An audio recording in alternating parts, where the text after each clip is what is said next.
quoi? Cela provient bien évidemment du ruh. Alors, étant donné qu'on avait déjà eu à développer qu'Allah subhanahu wa ta'ala, il est au-dessus de quoi? Il est au-dessus de la matière et qu'il n'est pas composé. Alors, à la lumière de cela, on ne saurait en fait attribuer le ruh à qui? À Allah subhanahu wa ta'ala.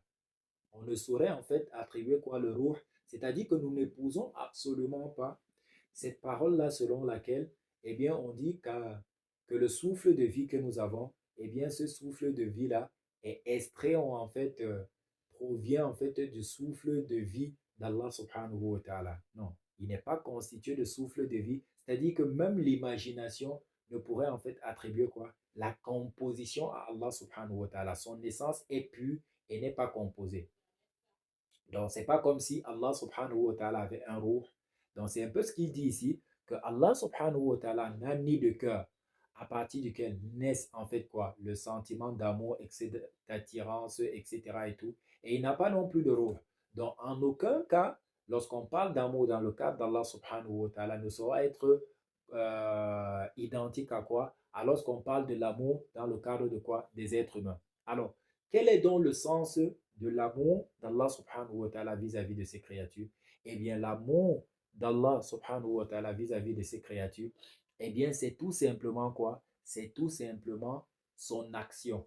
C'est tout simplement ce qu'il fait pour en fait quoi? Pour en fait procurer du bien à ses créatures, pour en fait les rendre heureux. C'est-à-dire que l'amour d'Allah subhanahu wa ta'ala ici, c'est à quoi? Ce sont les actions, ce sont les actes qu'il pose pour en fait quoi? Donner du bien, faire du bien à qui? À ses créatures et surtout pour en fait leur garantir ou alors leur faciliter quoi? D'atteindre le sa'ada qui est le fait de quoi? D'être heureux.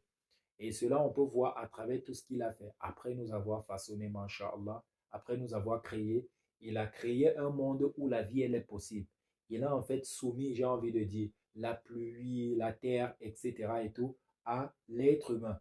Donc, on est d'accord que tout ceci est bien, j'ai envie de dire, d'une certaine manière, c'est la manifestation de quoi? De l'amour d'Allah subhanahu wa ta'ala. Ce n'est pas qu'il a un cœur, il ressent quelque chose, etc. et tout. Non. Cet amour-là se manifeste en fait par quoi? Par ces actes-là. Et on pourrait aussi souligner que notre amour, eh bien, il émane en fait non seulement du ruh, mais parfois il est orienté, j'ai envie de dire, vers quelque chose de précis. C'est-à-dire qu'il a un objectif ou alors il a un avantage, un intérêt. Comme par exemple une personne qui épouserait une femme pour son physique, qui épouserait une femme pour sa classe sociale, qui épouserait